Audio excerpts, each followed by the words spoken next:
আসসালামু আলাইকুম কৃষক ভাই ও বন্ধুরা, আপনারা সকলে কেমন আছেন? আশা করি আপনারা সকলে ভালো আছেন। আজকে আমরা দেখব কিভাবে জমিতে ট্রাক্টর দিয়ে চাষ, বীজ বপন এবং মই দেওয়া হয়। আধুনিক কৃষির এক বাস্তব উদাহরণ।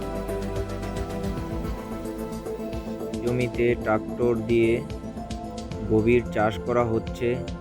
এতে মাটির নিচে শক্ত স্তর ভেঙে যায়, আগাছা নষ্ট হয় এবং মাটি হয় বীজ বপনের উপযোগী।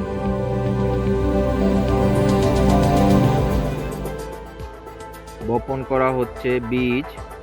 এখানে পাটের বীজ রয়েছে। পাটের বীজের সাথে রয়েছে ডাঁটা, মরিচ, ঢেঁড়স এর বীজ।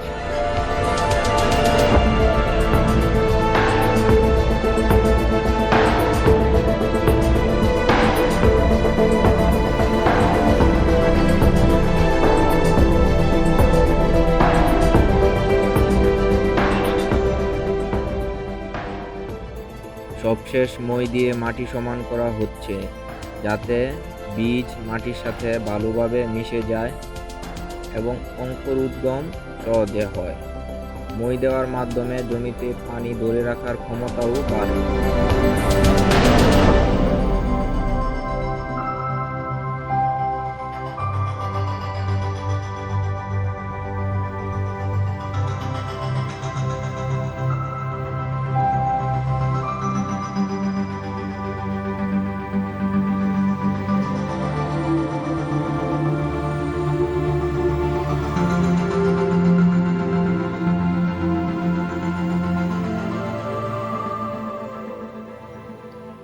জমিতে মই দেওয়ার পর জমির উপরে আগাছাগুলা অনেক বেশি উঠেছে, এগুলা পরিষ্কার করে দিতে হবে, না হলে ফসলের জন্য অনেক ক্ষতি হবে।